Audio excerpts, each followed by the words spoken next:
আসসালামু আলাইকুম। আমি একজন পাবজি লাভার। আমার কিছু কিছু ফ্রেন্ড আছে, ইনভাইট দিলে আসে না, ক্যান্সেল কইরা দেয়। কিরে ভাই, তুই না খেলতে পারলে আইসা আমারে বলবি, আমি খেলবো না, নয়তো আমার টিমমেট আছে, তোমার সাথে খেলতে পারবো না, একটা কথা। ক্যান্সেল কইরা দেয়, আসে না। ভাই এমন জিদ উঠছে আমার। দেখেন, আমার 93 জন ফ্রেন্ড ছিল। আমার জিদ্দের গায়ে আমি এখান থেকে 70 জন ফ্রেন্ড ডিলিট করে দিছি, আর 23 জন রাখছি। কোনো ফ্রেন্ড রাখবো না আমি, র্যান্ডমলি টিমমেট নিয়ে খেলবো। কিরে, একসাথে খেলতেছি, একসাথে আমাদের এলাকার সবাই এক হিসাবে, কি একটা ভাব দেখাই ভাই।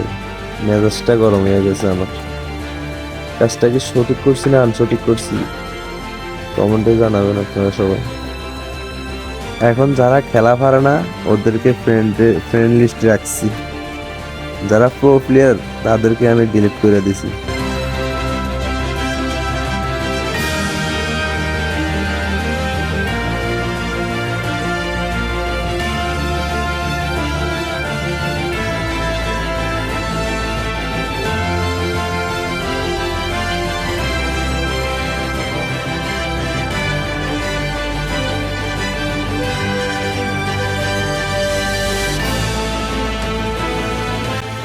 গুড বাই, ভালো থাকবেন সবাই।